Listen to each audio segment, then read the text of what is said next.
Alrighty, welcome back to another figure review. Today we got Guardians of the Galaxy Volume 3 Nebula. Overall, looking amazing, matching in the matching suits like everyone else, with a few differences here and there. Without any further ado, let's go ahead and just jump right into this figure review and start looking at this Nebula. Alright, going and jumping straight into it. As we can see, Nebula is wearing the blue and red outfit just like everyone else in the movie. To put a poster over here on this side showing off the design of Nebula, it looks pretty accurate to what we are seeing in the poster.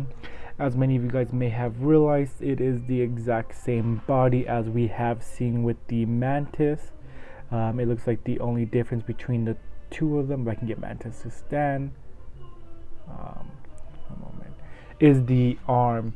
It looks like the only difference is the left arm and the right hand. It looks like it is the difference.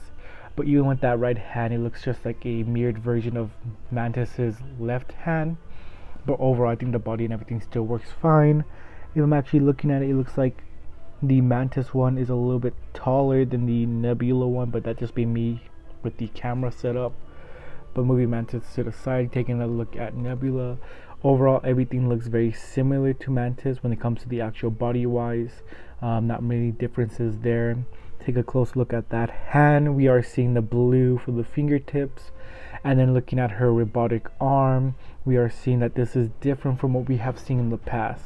To go ahead and grab the Nebula from the volume 2, as you can see, this one has a lot more rust and weathering to it compared to this newer version, which makes sense since this were all additions to her made involuntarily. Well, I'm pretty sure this one she probably did just to go ahead and forget the past kind of. One thing I don't like is the double jointed elbows that we are seeing with this one compared to the older model. As you can see, that looks just weird. Even while bending it, you see how it doesn't look as well compared to the newer version when you do go ahead and bend it. But overall, with the new body, everything else looks pretty much the same. The one difference I am seeing is the head sculpt is actually brand new compared to the older version. Bringing it back in here one more time, she doesn't have those black lines painted in. They're still sculpted in, I'm seeing on this one, but they're not painted. And then on the metal pieces, as you can see again, this has like the wear a little bit dirtied, while the newer version has it kind of shinier. And then same thing with the lines over here on this side of her face. It looks like overall the head is a little bit bigger on this one compared to the older version. I know there was another release version of another Nebula that came in a 2-pack with Hawkeye and Black Widow, where you can swap the heads out. I'll put it right here on the screen for reference. But I think overall, the only difference with that one compared to this one is that on the head of the old one, it has like an orange going across, just so you can know. In the movies of Endgame, that's how you can tell the difference between the past Nebula and the one that we have in the present. But overall, I think the figure is looking great, and I don't have any big complaints about it overall. Go ahead and get into accessories. Nebula comes with this blaster.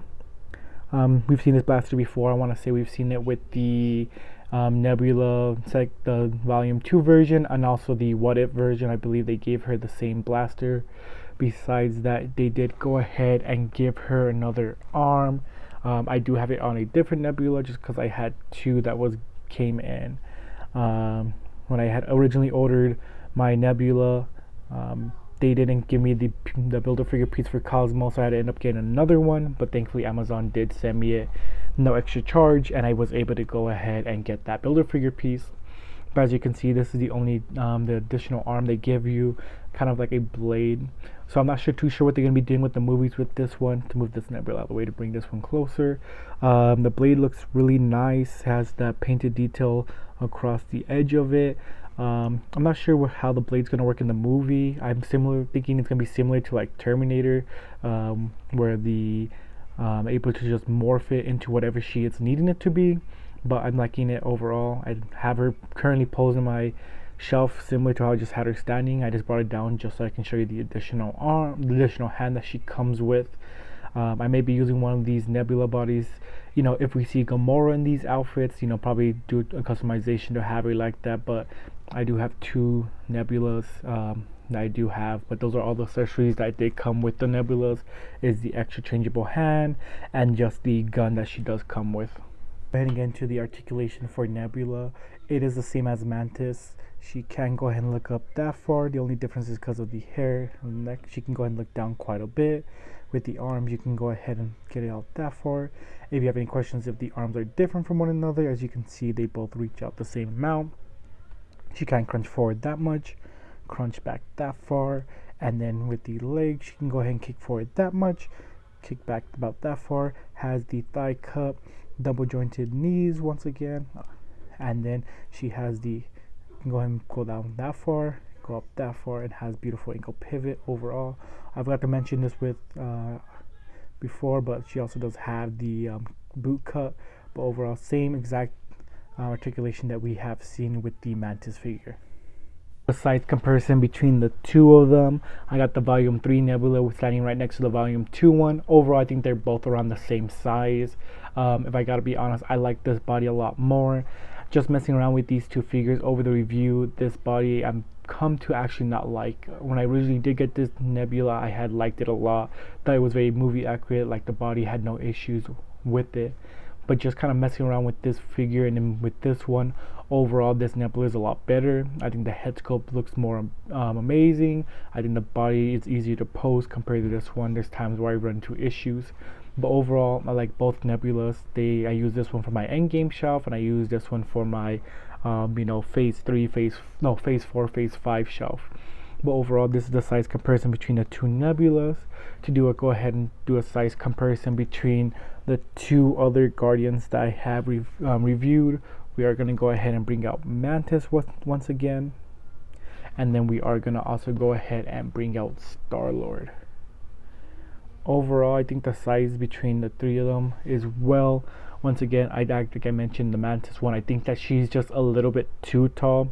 I could actually imagine this height for Nebula and this height for Mantis. I think their height should have been changed or swapped, just because I think overall when I think of how they are, I believe of course Nebula is taller than Mantis and Mantis is a little bit shorter. But overall these three look great together. I still have Drax, Rocket, Adam Warlock, and also Kraglin to go ahead and review along with that deluxe Groot.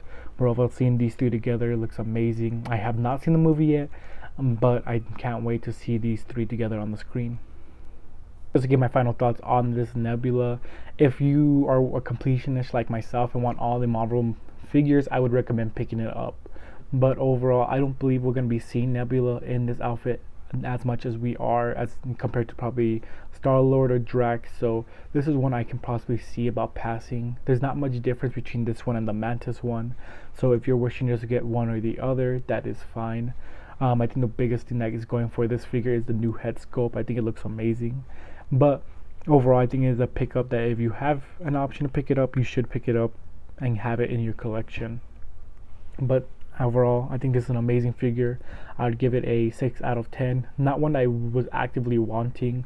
I do think it's actually higher than I originally wanted just because of that interchangeable hand of the blade. I think it looks a lot better with it. But overall, if you have an opportunity to get this Nebula, I think you should. But that's going to bring this figure review to an end. If you guys like this video, please like, comment, and subscribe. Let me know how I'm doing with these videos.